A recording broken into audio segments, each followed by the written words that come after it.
ગોપીઓ જેવી રીતે તૈયાર થઈ છે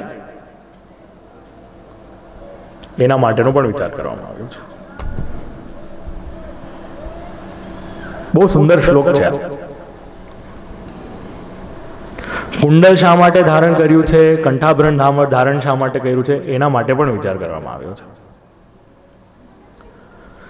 એનાથી મારો એક પ્રશ્ન છે, જરા મને હેલ્પ કરજો આમાં. જન્માષ્ટમીના દિવસે ગુંજામાળા કેટલી ધરવાની? નવી ધરવાની? કેટલી ધરવાની? એક ધરવાની, બે ધરવાની? પૂછવું એટલે બે જ છે. બહુ સારો લોજિક હોય બ્રો.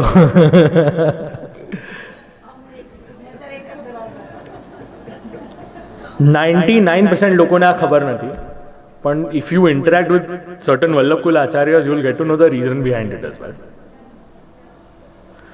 એ દિવસે પહેલા તો 3 ટાઈમ્સ શૃંગારનો ક્રમ હોય, ટ્રિપલ હોય. હીરા, પન્ના, માણેક, એમરલ્ડ, રૂબી અને ડાયમંડ. હીરા, પન્ના, માણેક, એમરલ્ડ, રૂબી અને ડાયમંડ, આ 3ના શૃંગાર ધરવામાં આવે. અને ગુંજામાળા જે છે એ 2 ધરવામાં આવે, કારણ કે વિશેષ છે, મનોરથ છે, એટલે 2 ધરવામાં આવે છે.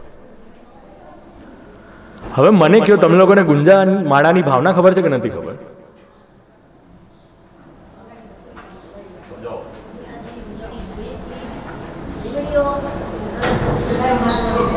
ધરાવતી હતી, એ બરાબર છે, પણ એ ગુંજાનો રંગ એટસેટ્રા શા માટે છે એનો ખ્યાલ છે કે નથી ખબર?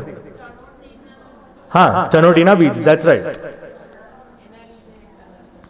ચલો એકવાર જય જયકાર કરો તો તમે લોકોને સમજાવો. શ્રી વલ્લભાધીશ કી. હવે ખાસ સાંભળજો હું જે કહું છું. શ્રી સ્વામિનીજી, શ્રી રાધિકાજી, ઓકે, આપની આંખનો રંગ વ્હાઈટ, આપણી કીકી વ્હાઈટ બોલ હોય એ વ્હાઈટ, એ સફેદ થયું. હવે ઈ સફેદ સિમિલર મોતી નથણીમાં છે, તો મોતી સફેદ થયો. શ્રી સ્વામિનીજીના અધર એ લાલ છે, એટલે સફેદ પર લાલનો રિફ્લેક્શન આવ્યો, એટલે સફેદમાં લાલ એડ થયું. અને પ્લસ આંખ જે છે એની કીકી છે, જેને આઈબોલ કહીએ છીએ આપણે, એ બ્લેક છે. તો સફેદ, લાલ અને કાળો, આ 3 ભેગું થયું. અને ઓરિજિનલી આને પીળી માળામાં તૈયાર કરવામાં આવતી હતી, હવે લાલ માળામાં તૈયાર કરવામાં આવે છે. આ 3 વસ્તુ જ્યારે એક થાય ત્યારે ગુંજા રેડી થાય, અને આ ગુંજાની આખી માલા સિદ્ધ કરીને શ્રી ઠાકોરજીને ધરવામાં આવે છે. અને આના જે 4 રંગ છે,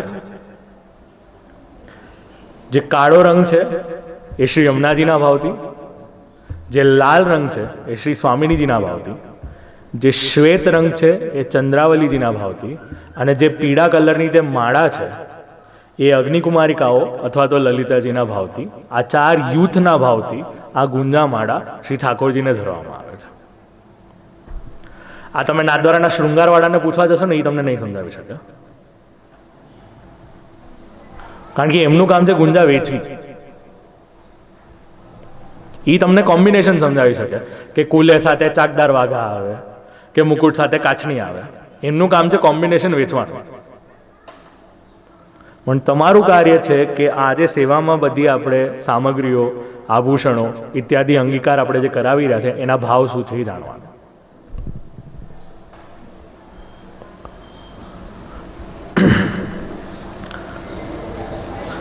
હવે આપણે કોઈના ઘરે ગયા હોય અને એમને ત્યાં બાળકનો જન્મ થયો હોય તો આપણે આશીર્વાદ આપવાના કે નહીં આપવાના? કયા આપવાના?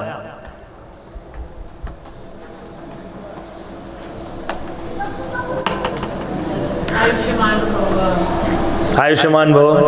તમે તમારા દીકરાને કયા આશીર્વાદ આપો? ચાલો ઈ કયો ને, સીધી વાત. હા બોલો બોલો. ભણી ગણી જિંદગીમાં આગળ આવો, આયુષ્યમાન ભવ, ધનવાન ભવ, બુદ્ધિમાન ભવ, સમૃદ્ધિવાન ભવ, ચિરંજીવી ભવ, કીર્તિવાન ભવ, ભક્તિમય તારું જીવન રહે, સેવક રહે, દાસ રહે, સદા સુખી રહો, હરિગુરુ વૈષ્ણવની સેવા કરો. સરસ. પછી ઓકે, કોઈ એમ નહીં કહ્યું 100 કરોડનો માલિક થાય. સારું, બધા સંતોષી જીવ છો, સારું છે. આશીષ, નાના બાળક તો પ્રણામ કરવાનું નથી, પણ આપણે એને તહે દિલથી આશીષ તો આપીએ છીએ. પરંતુ તમારા ઘરમાં જેટલા યંગસ્ટર્સ છે એને આશીર્વાદ લેવાની થોડીક હેબિટ નાખવાનું સ્ટાર્ટ કરો. જો તમને એનો એક પ્રકાર પણ આપો, આશીર્વાદ કોઈ દિવસ ખાલી હાથે દેવાતા નથી. આપણને કોઈ પ્રણામ કરે, આપણે એને આશીર્વાદ આપીએ તો સામે એને કંઈક દેવાનું હોય છે. તો તમારા બાળકોને નાનપણથી જ એના 2 હાથ પકડો, દાદા દાદીના 2 હાથેથી પગ સ્પર્શ કરાવડાવો, પછી એના માથે લગાવડાવો, એને હાથ જોડવાનું કહો અને એને સામે કાંઈ ભેટ આપો. થોડા વર્ષો એ ભેટ માટે કરશે, પછી એને આદત લાગી જશે અને તમારા હાથ રૂપી સંસ્કાર એના માથે જશે ને, આગળ જતા એનું કલ્યાણ થશે. અને હું તો કહું, ભલે તમારા દીકરા 40 વર્ષના હોય તો એ તમે કરો, વાંધો નથી. જે વ્યક્તિને પોતાના મા બાપ શીખવાડે છે અને એને શરમ આવી રહી છે, તો ઓનેસ્ટલી સેઇંગ તમને લોકોને થેરેપીની જરૂરત છે. કારણ કે ભલે 16 વર્ષનો થયો હોય, પિતા પોતાના દીકરાને મિત્ર તરીકે રાખે, પરંતુ પોતાનો પુત્ર અથવા તો પુત્રી શાસ્ત્ર વિરુદ્ધ કંઈક ઇમ્પ્લિમેન્ટેશન કરી રહ્યું હોય, કાં તો એનું કેરેક્ટર થઈ રહ્યું હોય, કાં તો એની વિચારધારા ચેન્જ થઈ રહી હોય, તો એ પિતા અને એ માતા રિસ્પોન્સિબલ છે એ વસ્તુ ચેન્જ કરવાના માટે. અને ત્યારે આમ 56 ઇંચની છાતી લઈને ન કહેવાય મને બધું આવડે છે. Our job is to be responsive and to change it.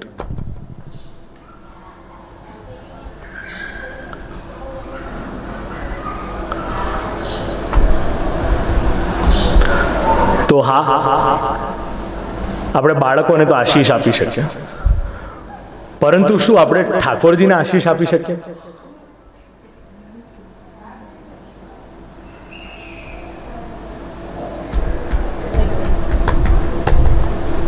તો પછી આપણે કેવી રીતે કહીએ છીએ ચિરજીવો ગોપાલ રાની તેરો ચિરજીવો ગોપાલ? એ તો આશીષનું જ પદ છે.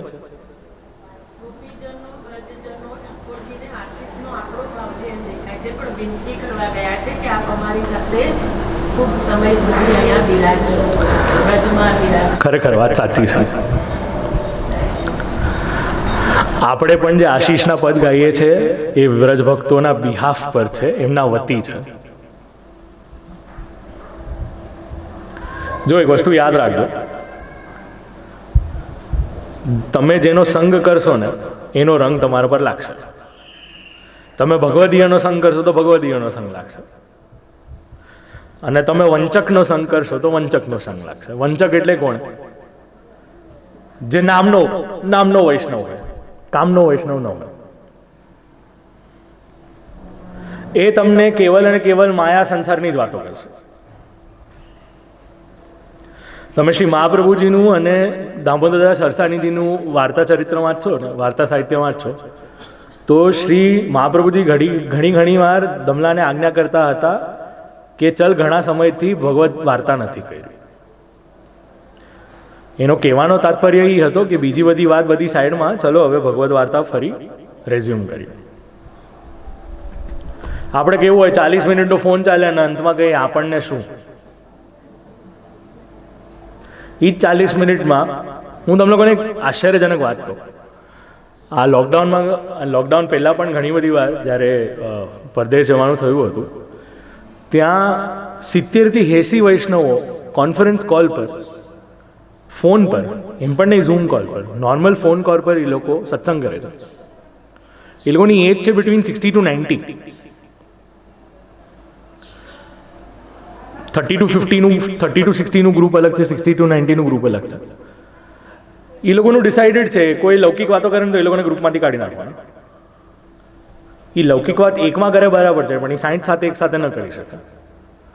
એ લોકો ત્રિવિધ લીલા નામાવલી, પુરુષોત્તમ સહસ્ત્ર નામ, શિક્ષાપત્ર, એ એક્સટેન્ડ સુધી કે અમે લોકોએ જ્યારે શ્રીમદ ભાગવતજીનું આખું ઓનલાઈન સત્ર સ્ટાર્ટ કર્યું, within 3 to 6 months period of time એ લોકોએ પોતાનું એક સત્ર કેન્સલ કરીને કેવલ અને કેવલ ભાગવત શ્રવણ કરવાનું શરૂ કરી દીધું. તો આપણે ત્યાં જ્યારે સત્સંગ હોય છે ઘણીવાર કેવલ લોકોને મિલાપ કરવામાં વધારે ટાઈમ મળ્યો જાય છે. તો આ સત્સંગનો જે થોડો ફોર્મેટ છે એ પણ આપણે ચેન્જ કરવાની જરૂરત છે. આપણો મેક્સિમમ ટાઈમ ભગવદ્ વાર્તા, ભગવદ્ કથામાં પાર્ટિસિપેશનમાં જાય, એનો વિચાર કરીએ તો આ બધા જે ગૂઢ રહસ્ય છે એ ધીરે ધીરે અનલોક થશે અને આપણી ભગવાન માટેની પ્રીતિ વધશે. અધરવાઇઝ એવું થયું આપણે વરસાદમાં છે પણ રેનકોટ પહેરીને બેઠા છે, ના એ વરસાદ એન્જોય કરી રહ્યા છે, ના એ ભક્તિનો જે એન્વાયરમેન્ટ છે એને એન્જોય કરી રહ્યા છે.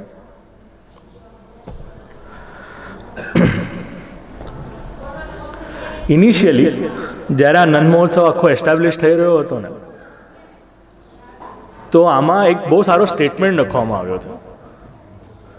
અને એ સ્ટેટમેન્ટ છે, જે જરૂરી વસ્તુઓ કરવાની હતી એ કરવાને છોડીને નંદ મહોત્સવ થયો છે.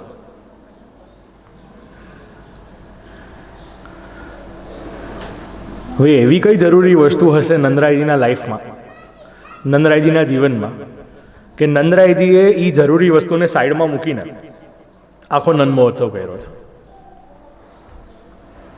શું હશે એનો વિચાર કરો આપ લોકો.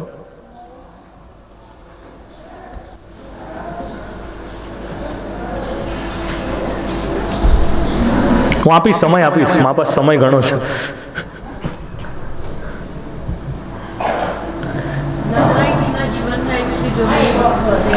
યા નંદરાયજીના લાઈફમાં કોઈક એવી પ્રાયોરિટીની વસ્તુ હતી, ઇમ્પોર્ટન્ટ હતી, જેમને સાઈડમાં મૂકી અને નંદ મહોત્સવ કર્યો.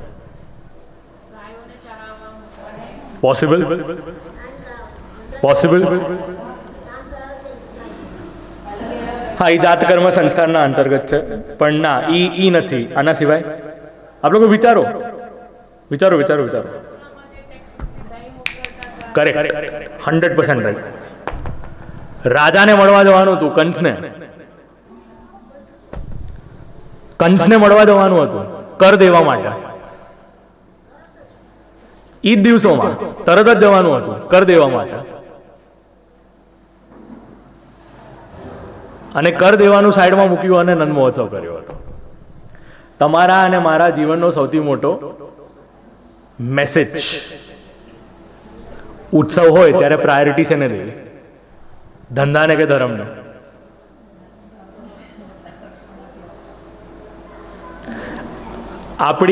હું આપની વાત નથી કરી, બટ આપણે જે ગુજરાતી કમ્યુનિટીમાં છે એ લોકોએ થોડા ચેન્જીસ લાવવાની જરૂર છે. જેવા દિવાળીના 5 દિવસ આવ્યા એટલે બધા ઘર મૂકીને બહાર કાઢે, તાકી કોઈ ઘરે મળવા જ ના આવે. એટલે પોતે તો બહાર કામ ગયા એટલે ઠાકોરજી પણ રીલોકેટ થઈ ગયા. ઠાકોરજી રીલોકેટ થયા એટલે જે વૈભવ આપણે ઘરમાં કરી શકતા હોઈએ એનો 1/10 આપણે કરીએ, કારણ કે બીજી બધી વસ્તુઓ કરવાની હોય, બહાર ફરવા જવાનું હોય અને બીજો બધો કામ આપણને ઘણા હોય. તો આ પ્રાયોરિટી થોડીક વિચારવા જેવી છે. ભગવાન આપણા માટે છે કે આપણે ભગવાન માટે છે? નંદરાયજી પોતાના રાજાના સાથેની મીટિંગ કેન્સલ કરીને જો નંદ મહોત્સવ ઓર્ગેનાઇઝ કરી શકે છે, તો તમારા અને મારા જીવનમાં કાલે હમણાં 28 તારીખે ગુસાઈજીનો ઉત્સવ આવવાનો છે. બહુ ભાગ્યવાન છે. ચંપારણ્ય પૂર્ણ પુરુષોત્તમ પ્રભુના વદના અવતાર એવા શ્રી મહાપ્રભુજીના સાનિધ્યમાં ગુસાઈજીના ઉત્સવ અંતર્ગત, એમાંય વ્યાસજીનો તિથિ પ્રમાણે જન્મદિવસનો વીક ગયો હોય, કાફી બધા મંગલ ઉત્સવ એક સાથે થઈ રહ્યા છે. અને ગઈકાલથી શ્રી ગુસાઈજીની નોબતની બધાઈ બેઠી, એટલે નોબતની બધાઈ એટલે ઓલો શહેનાઈવાળા આવે અને ઢોલ વાગે, એ 3-4 દિવસનો ક્રમ ચાલતો હોય, એટલે બડી બધાઈ બેઠી એવું કહેવાય છે. તો બધા મંગલ કાર્યો બધા એક સાથે થઈ રહ્યા છે. અને આજે મેં પ્રાયોરિટીનો કોન્સેપ્ટ કીધો નહીં, મારો ઘરનો કોન્સેપ્ટ નથી. મહાપ્રભુજીએ સુબોધિનીના સ્ટાર્ટમાં કહ્યું હતું. આપ લોકોને એક વાર્તા પ્રસંગ યાદ દેવડો. એક વૈષ્ણવ હતા. વૈષ્ણવને પ્રભુની આજ્ઞા થઈ મને ડોલ ઝુલાવવાની આવે. એ વૈષ્ણવે પછી પોતાના હાકીમને જઈને કહ્યું મને કંઈક જોઈએ છે, એનું ઘણા ટાઈમથી માંગવાનું બાકી હતું. શું જોઈએ છે? તો કે મને આટલા આટલા ઇન્ટરવલ્સમાં ઘોડાઓ જોઈએ છે. તો કે ધન સંપત્તિ માંગ્યો તો આ શું માંગ્યું હતું? તો પોતાનો ધર્મ સાચવવા માટે એને એ નહીં કહ્યું કે મારે ભગવાન પાસે જવાનું છે, એમ કહ્યું કે મને કંઈક કામ છે. ઘોડાઓની નિયુક્તિ પણ થઈ ગઈ. અને આ વૈષ્ણવ હોળીના દિવસે નીકળીને નેક્સ્ટ દિવસે ધૂળેટી હતી, ડોલ ઝુલાવવા માટે પ્રભુના ત્યાં પહોંચી ગયા હતા.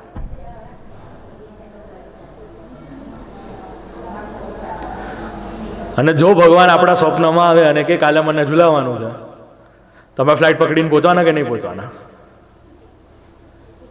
અગર જવાબ હા હોય તો સારું, અને જવાબ ના હોય તો જરા વિચાર કરી લેજો.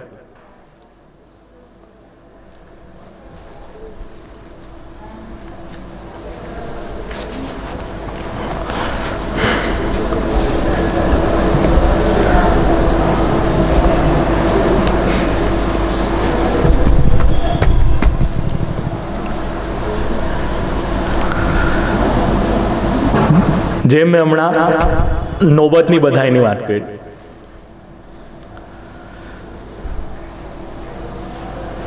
નંદરાયજીના વ્રજમાં કૃષ્ણનું આગમન થઈ રહ્યું છે અને ત્યાં શબ્દ મૂકવામાં આવ્યો છે મહોત્સવ. વાંચો ત્યાં, વાદિત્રાણી મહોત્સવે, વિચિત્રાણી વાદિત્રાણી મહોત્સવ.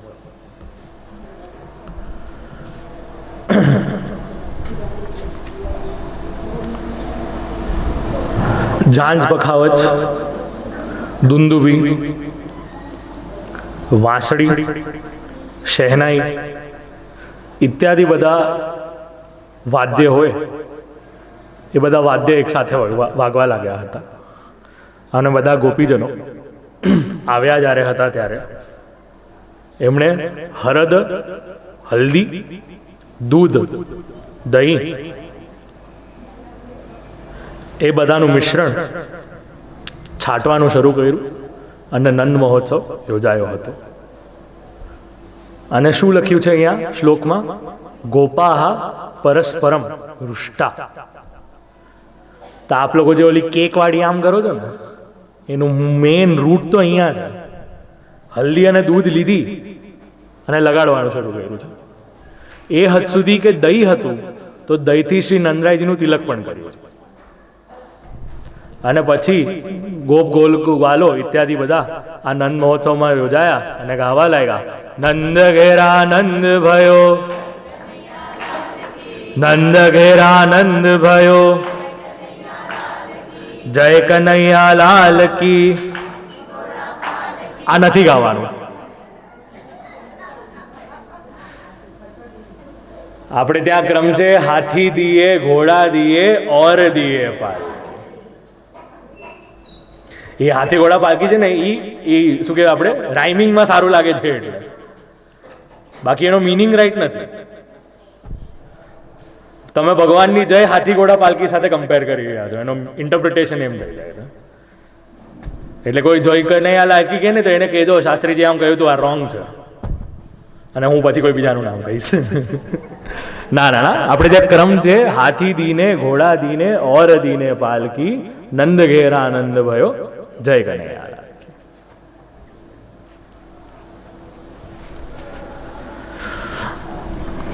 ખૂબ કેટલા સુંદર શ્લોકો છે આ. જો આસિન ચંતો વિલિમ્પંતો, એટલી બ્યુટી છે આ શ્લોકની. આનંદમાં આવીને એકબીજા પર હલ્દી, દૂધ ઇત્યાદિ એનો છિડકાવ કર્યો છે. કેટલો છિડકાવ થયો છે તો કીર્તન સાહિત્યમાં પૂછો તો કહેશે આજ નંદ કે દધી કાદો, કે નંદરાયજીને ત્યાં દહીંનો કાદવ થઈ ગયો, સ્લીપરી થઈ ગયું, બધું લપસી જાય લોકો એવું થઈ ગયું છે.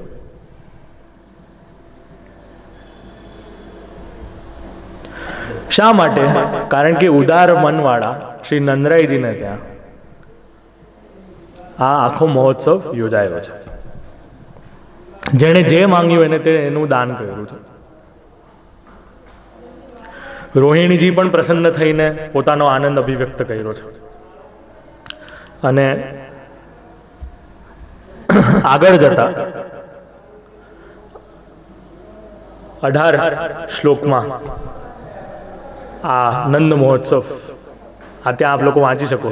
તત આરભ્ય નંદસ્ય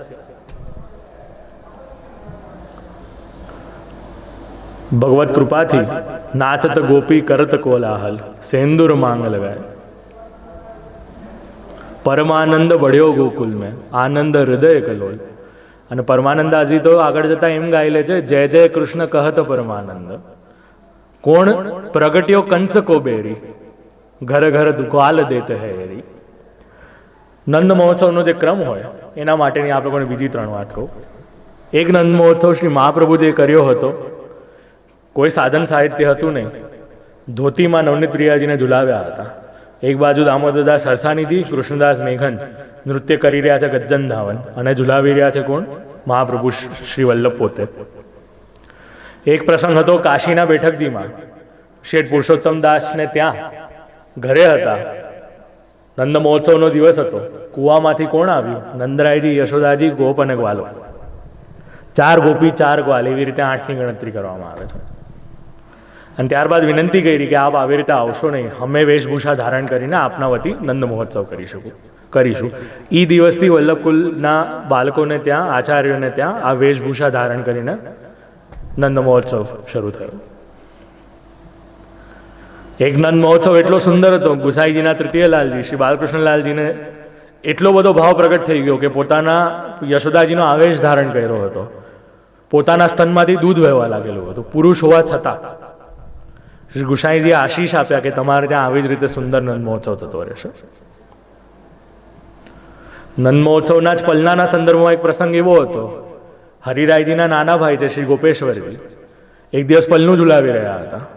તેમને ઈચ્છા થઈ કદાચ કાશ મારા પ્રભુ સુવર્ણના પલનામાં ઝૂલી રહ્યા હોત. હરિરાયજીને વાત જણાય, એવી દિવ્ય દ્રષ્ટિ આપી ગોપેશ્વરજીને દર્શન થયા કે મારા પ્રભુ સુવર્ણના પલનામાં ઝૂલી રહ્યા છે.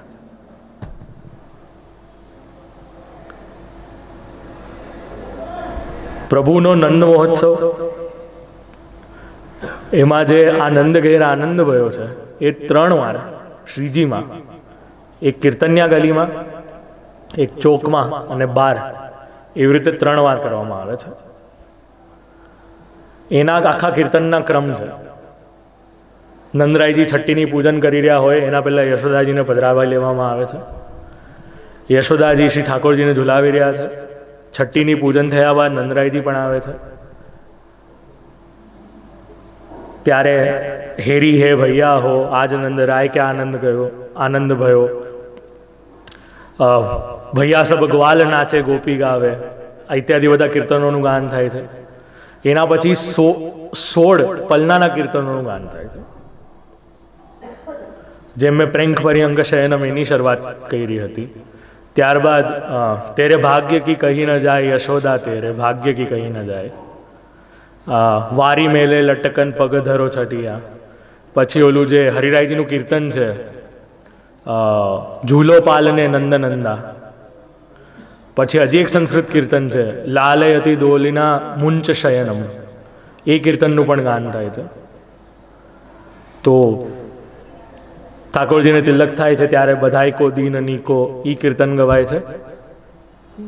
આરતી થઈ જાય છે. આરતી થયા બાદ નંદરાયજી અને યશોદાજીને પાછા ઉપર પધરાવવામાં આવે છે.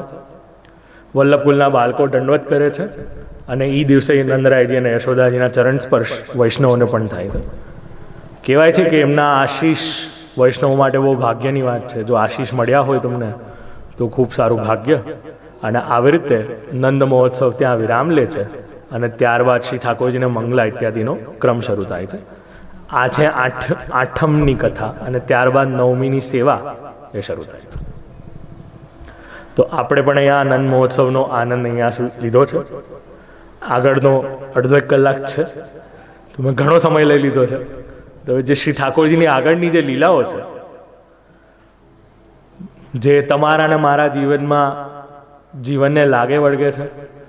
આપણે આપણી પ્રાયોરિટીઝ જ્યારે બીજી વસ્તુઓને બનાવી લઈએ છીએ, આપણે પોતાના ઇન્દ્રિયોને જ્યારે બીજી બાજુ ડાયવર્ટ કરી દે છે, જ્યારે મેનકા રૂપી ઇન્દ્રિય આપણને સેવા વખતે નડે છે, મેનકા રૂપી મોબાઈલ આપણને સેવા રૂપે નડે છે, તો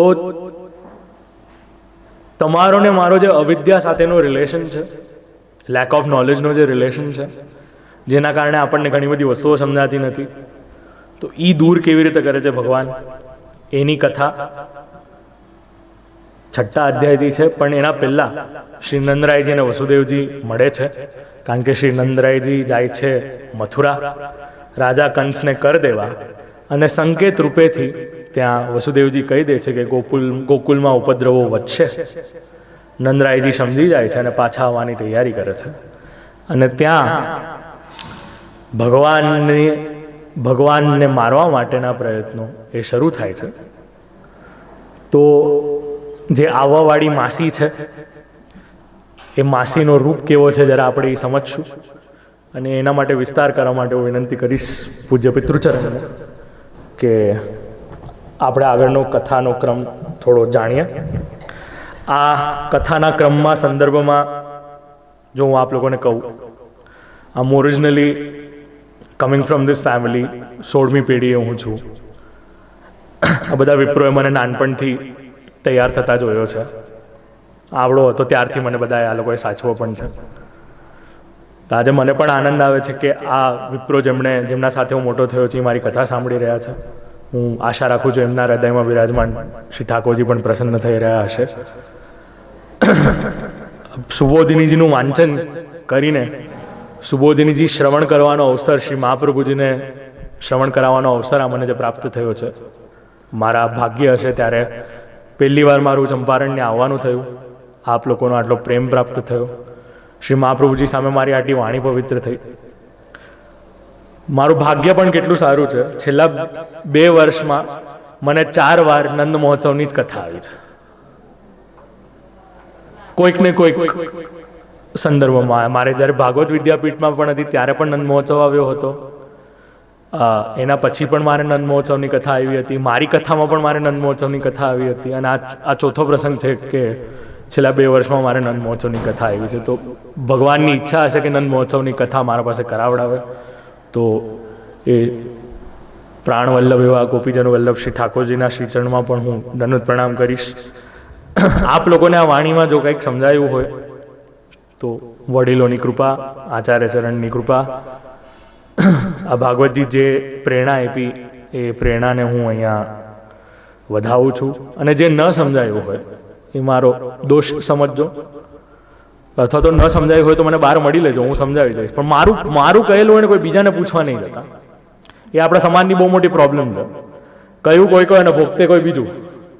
મેં જે પૂછ્યું એ મને પૂછી લેજો, હું આપ લોકોને વધારે સારી રીતે સમજાવી દઈશ. અને બસ આટલું કહીને મારી વાણીને શ્રી ઠાકોરજીના શ્રી ચરણમાં વિરામ આપું છું. આપ લોકોનો જે સ્નેહ છે, જે ઉત્સાહ છે, હું પ્રભુને વિનંતી કરીશ કે એનું પોષણ ભગવત કથાથી તો થાય જ, પણ ભગવત કથા, આ ભાગવત કથાના બાદ પણ આપ લોકો સત્સંગમાં, સ્મરણમાં, શ્રવણમાં, કીર્તનમાં, ભાગવતજીના અધ્યયનમાં કે સાંપ્રદાયિક અધ્યયનમાં પણ આપ લોકો જોડાઓ. જે આપ લોકોના ડાઉટ્સ હોય ધીરે ધીરે ક્લિયર કરો. આપ લોકોની પણ લાઈફસ્ટાઈલ ચેન્જ થાય. બસ એટલું કહી મારી વાણીને અહીંયા શ્રી ઠાકોરજીના શ્રી ચરણમાં આપીને વિરામ આપું છું. શ્રી ગોવર્ધનનાથ કી. હું સમજી શકું છું આપ લોકોને ભૂખ લાગી છે. શ્રી ગિરિરાજ ધરણ કી. આ ડાબી બાજુ વાળાને થોડો ડોઝ આપવો પડે એમ છે. વ્યવસ્થા કરી આપો આપ લોકોને, વાંધો નથી. I'll take a little exception. તો મારે ઓલી બાજુ બેસવું પડશે મતલબ હવે. શ્યામ સુંદર શ્રી અમને મહારાણીજી કી જય. શ્રી વલ્લભાધીશ કી જય. શ્રી ગુસાઈજી પરમ દયાલ કી જય. नरं चैव नरोत्तमं देवीं सरस्वतीं व्यासं ततो जयमुदीरये। પ્રભુની કૃપાથી આપ લોકોએ ચિરાયુષ્માન આદિત્યભાઈ શાસ્ત્રીજીની પાસેથી લગભગ 2 કલાક જેટલા સમયમાં 5મા અધ્યાયના 18 શ્લોકો, જેમાં નંદ મહોત્સવનું નિરૂપણ છે, એને આપ લોકોએ શ્રવણ કર્યો. હવે આગળનો 6ઠ્ઠો અધ્યાય, જેમાં પ્રભુ પૂતનાનો ઉદ્ધાર કરે છે, એનું નિરૂપણ છે. ભાષાંતર વાંચીએ આપણને લાગે કે એક રાક્ષસીને પ્રભુએ મારી છે, પણ એનો પરિચય ભગવાન કરાવે. સાથે સાથે શ્રી મહાપ્રભુજી આપણને પરિચય આપે કે પૂતના કોણ છે. અને સૌથી પહેલો વધ અથવા તો મોક્ષ પૂતનાનો શેના માટે છે? આપણા બધામાં પણ એ પૂતના રહેલી હોઈ શકે. ફિઝિકલી ભલે જે પણ એનું રૂપ હશે, એક સ્ત્રી તરીકેનું, એક રાક્ષસી તરીકેનું, પણ શ્રી મહાપ્રભુજી એનો પરિચય આપે છે, અવિદ્યા પૂતના નષ્ટા. પૂતનાનું નામ છે અવિદ્યા. સ્વાગત પ્રણાલી.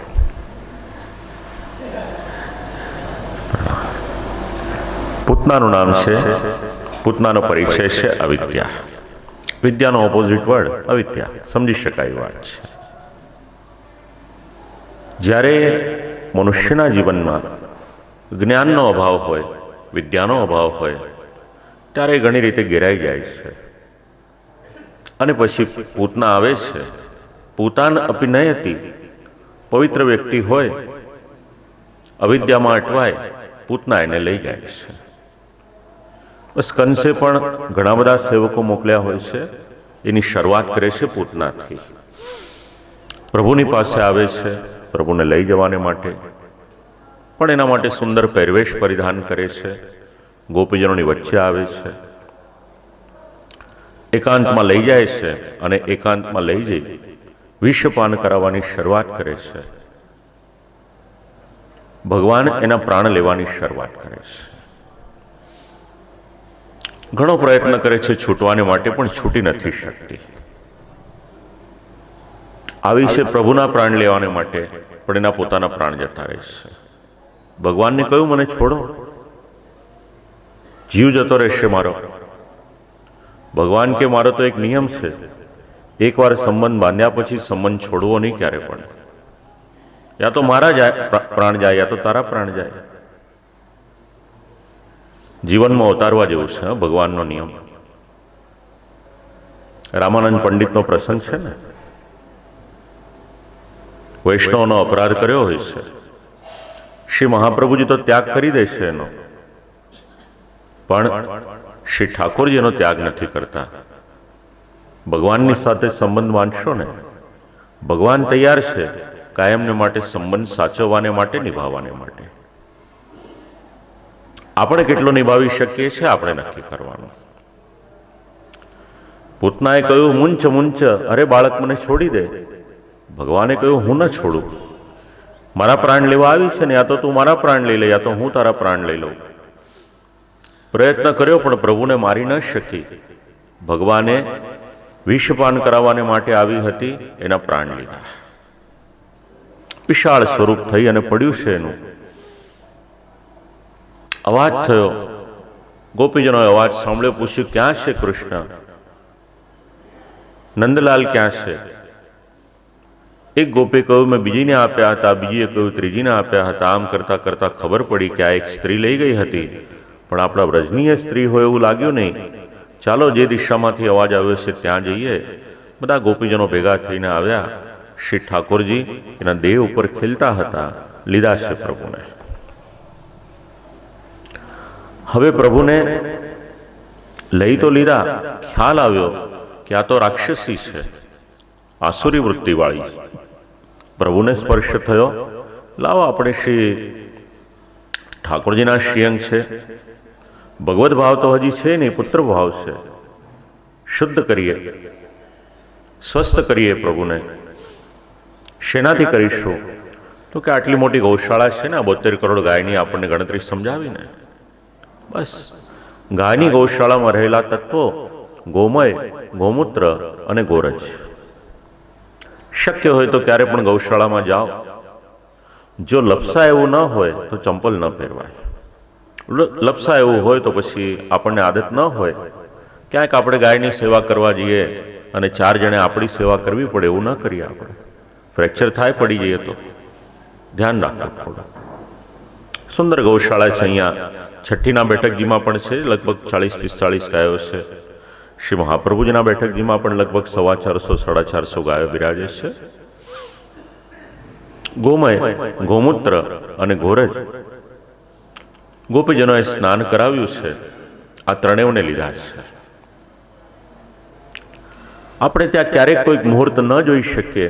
આપણે સૌ જાણીએ છીએ ગોરજનો સમય હોય ત્યારે આપણે સારું કાર્ય કરવું હોય તો બહુ વાંધો ન આવે આપણને. સ્નાન કરાવ્યું છે પ્રભુને ગૌમૂત્રથી. ગૌમૂત્રથી સ્નાન કરાવ્યું. પ્રભુના એક એક નામ લેતા જાય છે અને નામ લઈ પૂતના કવચનું ગાન કર્યું છે. અવ્યાદજોંગરી મણિમાઉ સ્તવજાન્મ થોરું યજ્ઞચ્યુતકટી તટન જઠરમ હયાસ્યહા. નાનું બાળક હોય, ડરી જતું હોય, ભય લાગતો હોય, રાતના જાગી જતું હોય, મહાપુરુષોના વચન એવા છે, આ પૂતના કવચનો પાઠ કરવામાં આવે તો એના મનમાં રહેલો ભય એ દૂર થાય, એને અભયની પ્રાપ્તિ થાય છે. બીજી તરફથી નંદ બાબા આવ્યા છે પાછા ત્યાંથી. જોયું કંઈ કોલાહલ થઈ રહ્યો છે મારે ત્યાં. આટલી વિશાળ પૂતનાનો દેહ પડ્યો હતો. હવે અગ્નિદાહ કઈ રીતે કરવો? પરશુ લઈને એને છેદવામાં આવ્યો છે. નાના નાના ભાગ થયા છે. અગ્નિદાહ આપવામાં આવ્યો છે. કાષ્ટ મૂકવાની જરૂર પડી નહીં, કારણ કે ઘણા બધા વૃક્ષોની ઉપર પડી હતી. અગ્નિદાહ આપ્યો. સામાન્ય રીતે અંતિમ સમયે જ્યારે શરીરને અગ્નિદાહ આપવામાં આવે, અલગ પ્રકારની ગંધ આવે, પણ આના શરીરને ભગવાનનો સ્પર્શ થયો હતો એટલે અલૌકિક સુગંધ ચારે તરફ પ્રસરવા લાગી. જેના શરીરને અથવા તો જેના જીવનમાં ભગવાનનો ટચ આવે છે, સ્પર્શ થાય છે, એનું જીવન અલૌકિક થાય છે. ભાગવતના શબ્દ એનું પ્રમાણ છે. ધૂમશ્યાગૃ સૌરભાહા. સૌરભ એમાંથી સુગંધ આવવા લાગી. પૂતના લોક બાલગ્નિ રાક્ષસી રુધિરાશના. આવી હતી પ્રભુના પ્રાણ લેવાને માટે, પણ ભગવાને એના પ્રાણ લીધા. હવે પ્રશ્ન એક આવ્યો કે આ પૂતનાને ગતિ કઈ આપવી? કોઈ આપણા પ્રાણ લેવાને માટે પ્રયત્ન કરે, પ્રાણ લેવાની વાત તો દૂર છે, આપણને 2 અપશબ્દો બોલે તોય આપણે સહન ન કરી શકીએ. ભગવાનનો હિસાબ કિતાબ એકદમ સરળ છે. સામાન્ય રીતે જેવા હોય એની સાથે એવો વ્યવહાર કરે છે શ્રી કૃષ્ણ, પણ એને બદલવાને માટે એને જીવનમાં અવસર આપે છે. ભગવાને વિચાર કર્યો કે આમાં પૂતનાનો દોષ એની કરતાં એના સ્વામીનો વધારે દોષ છે. એ તો સેવિકા હતી, કંસની વાત માનીને આવી હતી. ગમે એમ આવી, મારી પાસે આવી. એનો ભાવ તો એવો હતો, દુગ્ધપાન કરાવવાને માટે આવી, સ્તનપાન કરાવવાને માટે, વિષપાન કરાવવાને માટે આવી હતી. મારી માને જે ગતિ આપવું એ ગતિ મારે એને આપવી જોઈએ. અવાપ જનનીમ ગતિમ. પોતાની માને જે ગતિ આપે એ ગતિ ભગવાન શ્રી કૃષ્ણએ પોતાને આપી. બોલો, ભગવાન દયાળુ ખરા કે નહીં? ભગવાનમાં દયા ખરી કે નહીં? દયા વિશે તો આપણે 2 વખત વિચાર કર્યો હતો. હવે આવા ભગવાન દયાળુ છે. ભાગવત એવું કહે છે, કંબા દયાલુમ શરણમ વ્રજેમાં. જો આવા દયાળુ ભગવાનને છોડીને આપણે બીજે ક્યાં જઈશું? ક્યાંય જવાની જરૂર નથી. ભગવાન જે આજ્ઞા કરે છે ને, બધું છોડીને મારી પાસે આવ, તને સંભાળી લઈશ. દયાનો ધોધ પ્રભુના હૃદયમાંથી વહી રહ્યો છે. જો વિષપાન કરાવવાને માટે આવે એને ઉત્તમ ગતિ આપે, તો જે નિત્ય સેવા કરે છે, નિત્ય શ્રી ઠાકોરજીનું નામ લે છે, ભગવદીય જીવન જીવે છે, એનું કલ્યાણ ઠાકોરજી કરે એમાં આશ્ચર્ય શું છે? નિર્ણય આપણે કરવાનો છે, આપણે શું કરવું છે. શ્રી મહાપ્રભુજીએ પરિચય આપ્યો, પૂતના, અવિદ્યા, અજ્ઞાન એ માયાનું સ્વરૂપ છે. માયિક પદાર્થો કેવા છે? જોવાથી સારા લાગે છે, આપણે આકર્ષિત થઈએ છીએ. બહુ મીઠા લાગે છે, પણ મિષ્ટાન્ન હોય એમાં પેલું વિષ ભેળવેલું હોય ને એવા માયિક પદાર્થો છે. આંખ જુએ છે, આકર્ષિત થાય છે, જીભ ચાકે છે, એને રસ લાગે છે, પણ આ માયિક પદાર્થો છે. ઝેર એનો સ્વભાવ છે. મનુષ્યની આંખમાં ઝેર વસેલું છે, એના હૃદયમાં ઝેર વસેલું છે, અને જ્યાં આગળ ઝેર છે ત્યાં આગળ વેર પણ રહેલું છે. ભગવાન વિચાર કરે કે વ્રજભક્તોમાં રહેલું અજ્ઞાન, એમની અવિદ્યા દૂર કરવું, એટલા માટે સૌ પ્રથમ પૂતનાનો વધ કર્યો છે. કારણ કે અવિદ્યા નિવારણ થાય તો જ આગળ તૃણાવર્ત વગેરે જે આવવાના છે એમના દોષને જે નિવૃત્તિ કરવાની છે, બસ એની તૈયારી ભગવાને કરી છે. જે સ્થાનમાં પ્રભુ પધારે છે, જેના જીવનમાં પ્રભુ પધારે છે, એના જીવનનું અજ્ઞાન, અવિદ્યા એ ભગવાન દ્વારા દૂર થાય છે. બસ અહીંયા આગળ ભક્તિ અને જ્ઞાન બંનેનો સમન્વય કરવાનો છે. ભગવદ ભક્તિ કરીએ છીએ, ભગવત સેવા કરીએ છીએ, સાથે સાથે થોડું જ્ઞાન મેળવતા રહેવાનું. ટીપે ટીપે સરોવર ભરાય તો આપણી નૈયા પણ પાર થઈ જશે. આ વિદ્યાનું સ્વરૂપ છે. હવે રાજાએ પ્રશ્ન પૂછ્યો, પોતાના હૃદયના ભાવ કયા? કે આ કથા શ્રવણ કરું છું ને, કથા શ્રવણ કરતા કરતા મને અનેક પ્રકારના લાભ થાય છે. યશુન્વતો પૈત્યરતિર્વિતૃષ્ણા સત્પંચ શુદ્ધત્ય ચિરેણ પુંસઃ. 4 દિવસની કથા શ્રવણ કરી 5મા દિવસે રાજા પરીક્ષિત પોતાના હૃદયના ભાવ સમજાવે છે. રાજા પરીક્ષિતને લાભ થયા. આપ લોકોને કથા શ્રવણ કરીને કઈ લાભ થયા કે નહીં? શું અનુભવ છે 4 દિવસમાં? શું લાભ થયો? હાજી, ભગવાન મારી સાથે છે. ચાલો, એક લાભ થયો અમને. ઈશિતાબેન, તમને શું લાભ થયો? સેવામાં જવાનું. એ ભાગવતમાંથી શીખ્યા કે સેવામાં જવાનું. ચાલો, સારું છે. બેન, તમે શું કહો છો? શેનો? ઠાકોરજીની પરિક્રમા કરવાનો લાભ છે. સત્સંગ અને સદવિચાર. તમને બેન?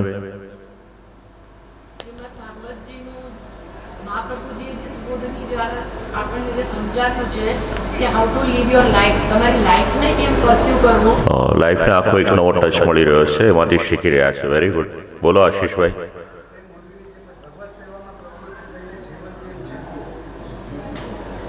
શું કહે છે આદિત્યભાઈ? સેવામાં જીવન જીવવાનો આપણને આદર્શ મળે છે ભાગવત દ્વારા. બરાબર?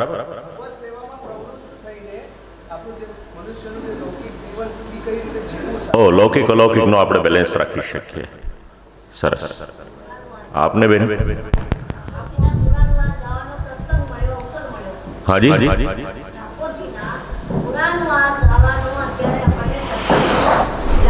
ભગવદ્ ગુણાનુવાદનો લાભ મળ્યો આપણને. બોલો બોલો વડીલ. ગૌ સેવાનો આપને?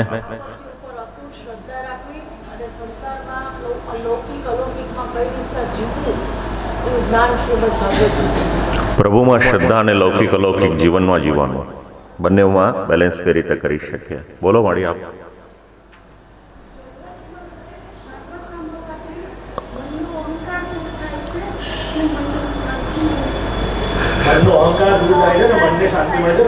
અહંકાર દૂર થઈને શાંતિ મળે છે. ઘણું સરસ. ચાલો, જો આ એક કલ્પવૃક્ષ છે. મેં પહેલા દિવસે આપ લોકોને મંગલાચરણમાં સમજાવ્યું હતું. અને કલ્પવૃક્ષનો સ્વભાવ એવો છે, એના આશ્રયમાં આપણે જ્યારે બેસીએ છીએ ત્યારે આપણને આપણા મન મુજબ જે પણ જોઈતું હોય છે બધું પ્રાપ્ત થાય છે. આપ લોકોના મનના જે મનોરથ છે ભાગવત પૂર્ણ કરે છે. જે આપને લાભ થાય છે એ આપ લોકોએ સમજાવ્યા.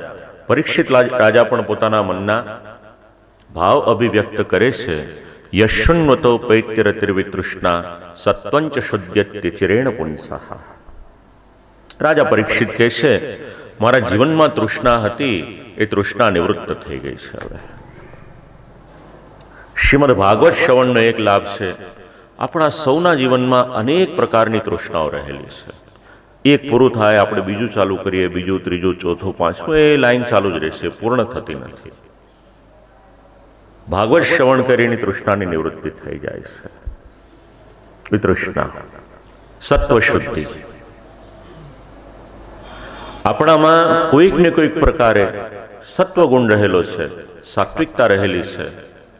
હૃદયની શુદ્ધિ શ્રીમદ ભાગવત કરે છે, ભગવાનની કથા કરે છે, સત્વને પોષણ આપે છે, સાત્વિકતાને પોષણ આપે છે શ્રીમદ ભાગવત. સત્વંચ શુદ્ધ્યત્ય ચિરેણ પુંસઃ.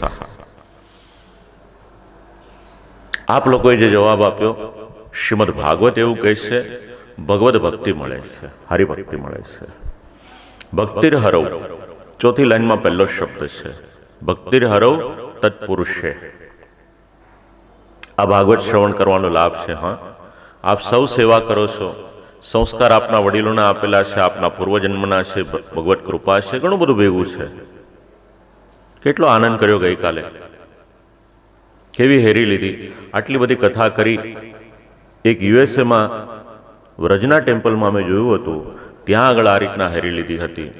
બીજું આપણે જ્યાં જ્યાં નંદાલયમાં શ્રી વલ્લભકુલના આચાર્ય બાળકોની ત્યાં કથા હોય છે, ત્યાં ક્રમ થાય છે. અને આપના પરિવારમાં ઠાકોરજીની કૃપા છે, આટલા ઉત્સાહથી આપ લોકોએ પ્રેમથી હેરી લીધી. આ ભક્તિર્હરૌ. અને એનાથી આગળ એક લાભ સમજાવ્યો છે, તત્પુરુષે ચ સખ્યમ.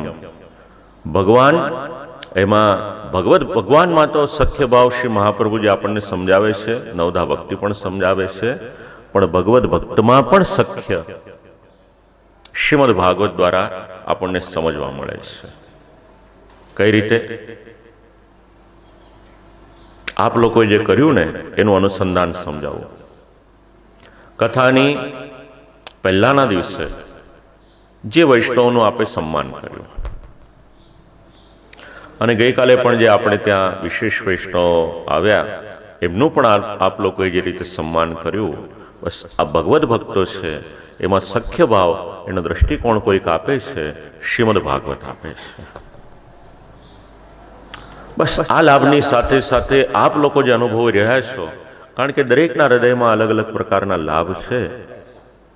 ક્યારેય પણ શ્રીમદ ભાગવતજીની કથામાં જાઓ, કંઈક લઈને બહાર આવજો, જે સારું લાગે તે, જે આપણા જીવનને સ્પર્શે એને લઈને આપણે જવાનું. કારણ કે સતત આપણે સદગુણો એને ભેગા કરતા જઈએ, આપણું જીવન એ વધારે ને વધારે ઉત્તમ થતું જાય. રાજા પરીક્ષિત પ્રભુની કથા શ્રવણ કરે, કહ્યું કે આટલા બધા લાભ થાય છે, કારણ કે ભગવાનનું ચરિત્ર કેવું છે. ગોપીજનોએ સુંદર મજાના કંઠમાં આભૂષણ પહેર્યા હતા, ગોપલોકોએ પહેર્યા હતા, આપણે પણ પહેરીએ છીએ. પણ ભગવાનનું ચરિત્ર આપણા સૌના કંઠનો હાર છે. એનું ગાન કરજો. કંઠમાં કંઠી પહેરી હશે, માળા પહેરી હશે, મોંઘા મોંઘા અલંકાર આભૂષણ ધારણ કર્યા હશે, પ્રભુની કૃપા. પણ એની સાથે સાથે જ્યારે પ્રભુના ગુણાનુવાદનું ગાન કરશો ને, ત્યારે ભગવાને આપેલો કંઠ એની સાર્થકતા થશે. બસ એને કંઠમાં વસાવી દો. જીવનમાં ક્યારેય પણ કોઈ પણ પ્રકારની મુશ્કેલી આવશે, એ પ્રભુના ગુણાનુવાદ છે, એ આપણને એક પ્રકારનો બલ આપશે, શ્રદ્ધા આપણી ટકેલી રહેશે. ભગવાનનું ચરિત્ર એ તો કંઠનો હાર છે. કહ્યું કે આટલા ચરિત્ર શ્રવણ કરાવ્યા, મને વધારે કંઈક શ્રવણ કરવાની ઈચ્છા છે. અથાન્યદપી કૃષ્ણસ્ય તોકાચરિતમ અદ્ભુતમ. ભગવાને 4 માસના થયા ત્યારે જે લીલા કરી હતી, માનુષમ લોકમાં સાધ્ય. પ્રભુ હોવા છતાં પણ, પૂર્ણ પુરુષોત્તમ હોવા છતાં પણ મનુષ્ય દેહ કરીને પધાર્યા છે, ત્યારે જે લીલા કરી હતી એ મને શ્રવણ કરાવો ને. રાજાના મનમાં પ્રશ્ન થયો. જિજ્ઞાસુ હોય, શ્રોતા હોય, ભગવદ ભક્ત હોય જેટલું શ્રવણ કરે એને વધારે ને વધારે મેળવવાની ઈચ્છા થાય.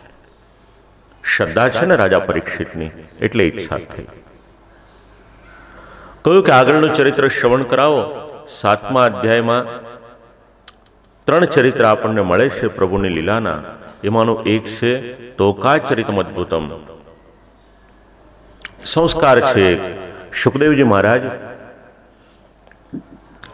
દરરોજ નિશ્ચય ઠાકોરજીની લીલાનું નિરૂપણ નથી કરતા, એ શક્ય ન હતું. એવું નથી કે શ્રીમદ ભાગવતમાં નિરૂપણ કરેલી છે એટલી જ ભગવાનની લીલા છે, એવું નથી. એ તો નિત્યશ્ય નિત્ય મંગલ છે, સતત લીલાઓ ચાલે છે. આપણે અહીંયા જ્યારે ભગવાનની કથાનું ગાન કરીએ છીએ ત્યારે પણ પ્રભુના ધામમાં તો અનેક પ્રકારની લીલાઓ ચાલે છે.